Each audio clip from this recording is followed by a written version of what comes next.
Welcome friends, summer defence education 11 में आपका स्वागत है। इंडियन एयरफोर्स, नेवी, अन्य यूपीएससी, एसएससी, स्टेट पीएससी और अन्य कॉम्पिटिटिव एग्ज़ाम जिसमें टेक्निकल हो, जैसे टेक्नीशियन, रेलवे, लोको पायलट, इन एग्ज़ामों के लिए बहुत ही इम्पोर्टेंट ये वीडियो रहने वाला है। दोस्तों, क्या होता है कि मैंने इसमें परिभाषाओं को इसलिए शामिल किया है कि परिभाषाएं क्या करती हैं, कोई भी चीज़ हो, डाउट हो, वो क्लियर कर देती है, जिससे कि हमारे माइंड में चीज़ लंबे समय तक स्थायी रहती हैं, वो चीज़ें याद रहती हैं। अब डायरेक्ट सूत्र, चुंबकन क्षेत्र का मान लो मैं डायरेक्ट सूत्र बता देता, एच बराबर बी अपॉन म्यू, तो वो कितने समय तक याद रहता? कुछ याद नहीं रहता। लेकिन जब एक परिभाषा को बताया जाता है तो उसमें वो चीज़ें क्लियर हो जाती है कि ये चीज़ किसके बारे में, एच का मतलब क्या है यहाँ पर, तो वो चीज़ें ज़्यादा क्लियर होती हैं और ज़्यादा लंबे समय तक माइंड में रहती हैं। इसलिए परिभाषाएं याद हो ये ज़रूरी नहीं, लेकिन समझना ज़रूरी है। कुछ पॉइंट तो अपने दिमाग में रहने चाहिए ताकि अपन बेटर परफॉर्म कर पाएँ और अपने माइंड में जो स्टेबिलिटी है, वो याददाश्त की, वो लंबे समय तक रहे। ठीक है दोस्तों, तो शुरू करते हैं। सबसे पहले देखते हैं दोस्तों, चुंबकन क्षेत्र। चुंबकन क्षेत्र क्या होता है? वह चुंबकीय क्षेत्र जिसमें रखकर किसी पदार्थ को चुंबकीय गुण ग्रहण कराया जाता है, चुंबकन क्षेत्र कहलाता है। ये क्या होता है कि ये बाह्य चुंबकीय क्षेत्र होता है दोस्तों।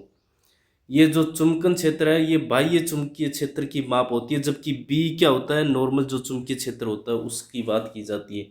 थोड़ा सा डिफरेंस है ये, चुंबकन क्षेत्र और चुंबकीय क्षेत्र में ये थोड़ा सा क्या है, ये क्या होती है कि डिफरेंस होता है ये। ठीक है दोस्तों, तो इसमें क्या होता है कि इसको एक और परिभाषा भी है इसकी कि ये किसी भी चुंबकीय क्षेत्र में एकांक उत्तरी ध्रुव पर लगने वाले चुंबकीय बल की माप होती है। यानी कि ये जो एकांक उत्तरी ध्रुव होता है उस पर लगने वाले चुंबकीय बल की माप को भी अपन क्या कह सकते हैं, चुंबकन क्षेत्र कहते हैं। इसका एक और सूत्र भी होता है दोस्तों, वो क्या होता है, वो होता है एच बराबर एन आई अपॉन एल, जहाँ एन क्या है, फेरों की संख्या, फेरों की संख्या, और एल कुंडली की लंबाई, कुंडली की लंबाई, और आई धारा हो गई।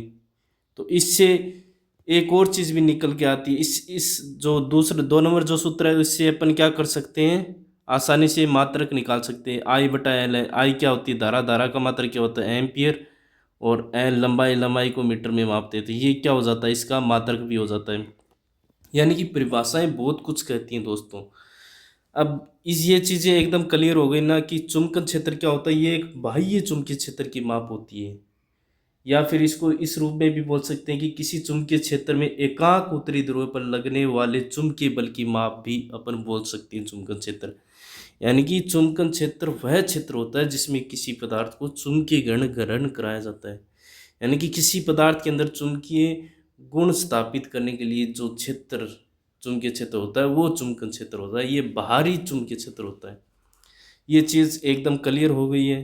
तो अपन दूसरी परिभाषा देखते हैं दोस्तों, और इसमें जो बी है वो क्या है, चुंबकीय फ्लक्स घनत्व है, बी बराबर 5/a, और म्यू क्या होगा, चुंबकनशीलता। चुंबकनशीलता क्या होती है दोस्तों, या चुंबकनशीलता या चुंबकीय पारगम्यता भी इसको बोलते हैं, कि किसी पदार्थ में चुंबकीय बल रेखाओं के गुजरने की क्षमता। यानी जो कोई भी पदार्थ है उसमें से चुंबकीय बल रेखाओं के गुजरने की जो क्षमता है, उस क्षमता की माप को ही क्या कहते हैं, चुंबकीय पारगम्यता या चुंबकनशीलता कहते हैं। ठीक है दोस्तों, ये चीज़ें जो मैं बोल रहा हूँ बहुत इंपॉर्टेंट चीज़ें हैं, इनको ध्यान से सुनना। और ताकि एग्ज़ाम में जब भी आए ना, कई बार क्या होता है कि अपन कंफ्यूज हो जाते हैं कि पूछा क्या गया है। तो जो परिभाषाएं, कुछ वर्ड होते हैं, जो की वर्ड होते हैं, जो कि अपने माइंड को क्लियर कर देते हैं कि हमें ये पूछा गया है। कई बार क्या है, क्वेश्चन तो इजी होते हैं लेकिन जो क्वेश्चन की लैंग्वेज होती है वो थोड़ी हार्ड कर दी जाती है, जिससे कि हम पकड़ नहीं पाते हैं उस क्वेश्चन को, आंसर को। इसलिए जो कुछ परिभाषाएं होती हैं या परिभाषाओं के अंदर जो कीवर्ड होते हैं बहुत इंपॉर्टेंट होते हैं दोस्तों, जिससे अपन एग्ज़ाम में अपने क्लियरिटी आती है और बेटर परफॉर्म कर पाते हैं। अब नेक्स्ट नेक्स्ट क्या है, चुंबकन तीव्रता। मैग्नेटिक इंटेंसिटी, यानी कि चुंबकन तीव्रता क्या है कि किसी पदार्थ की चुंबकन तीव्रता उस क्षमता को व्यक्त करती है कि कोई पदार्थ किस सीमा तक चुंबकित हो सकता है, यानी कि किसी पदार्थ को कितना चुंबकित किया जा सकता है, वो उसकी क्या कहलाती है, चुंबकन तीव्रता कहलाती है। यानी कि किसी पदार्थ के अंदर मान लो कोई पदार्थ है, उसको इतनी लेवल तक चुंबकित किया जा सकता है, यानी कि यहाँ तक, यानी कम ज़्यादा जितना भी मैक्सिमम जिस लेवल तक उसको चुंबकित किया जा सकता है वही उस पदार्थ की क्या कहलाती है, चुंबकन तीव्रता कहलाती है। यानी किसी पदार्थ के एकांक आयतन में उत्पन्न चुंबकीय आघूर्ण चुंबकी चुंबकन तीव्रता को व्यक्त करता है। यानी कि चुंबकन जो तीव्रता है वो किस पर डिपेंड करती है, चुंबकीय आघूर्ण एम पर डिपेंड करती है। और एम क्या होता है, एम बराबर एम इंटू ट्वेल्व। ट्वेल्व क्या होती है, चुंबक की प्रभावी लंबाई, यानी कि लंबाई जिसकी ज़्यादा होगी चुंबकन तीव्रता भी ज़्यादा होगी, इस सूत्र से देख लो। और एम ध्रुव प्राबल्य, यानी कि जो चुंबक की आकर्षण जो क्षमता है वो जितनी ज़्यादा होगी उतनी उसकी चुंबकन तीव्रता भी ज़्यादा होगी।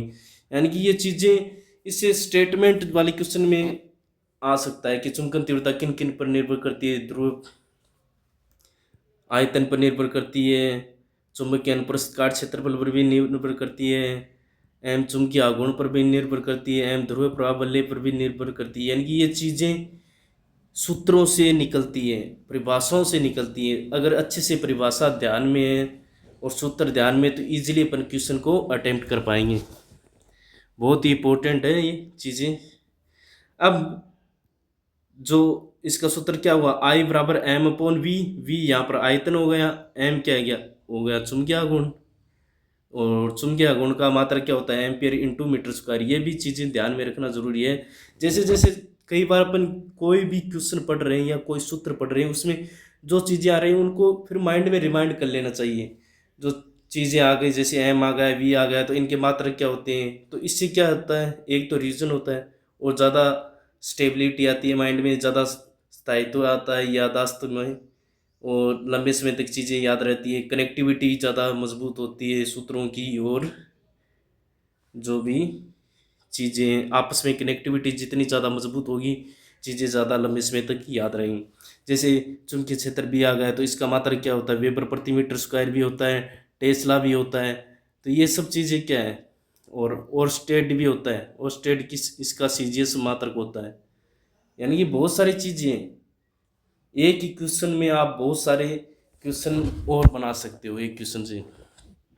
तो नेक्स्ट, एम चुंबकीय आघूर्ण हो गया, एम बराबर एम इंटू ट्वेल्व, वी आयतन होता है, आयतन क्या होता है, जो क्षेत्रफल होता है उसका और उसकी प्रभावी लंबाई को गुणा कर दिया, चुंबक की प्रभावी लंबाई और अनुप्रस्थ काट क्षेत्रफल को गुणा कर देंगे तो क्या आ जाएगा अपने पास, उसका आयतन आ जाएगा। तो इन दोनों मानों को समीकरण एक में रखेंगे तो अपने पास जो चुंबकन तीव्रता है उसका दूसरा सूत्र क्या आ जाएगा, आई बराबर एम अपॉन ए, जहाँ एम ध्रुव प्राबल्य होगी, ए चुंबक का अनुप्रस्थ काट क्षेत्रफल।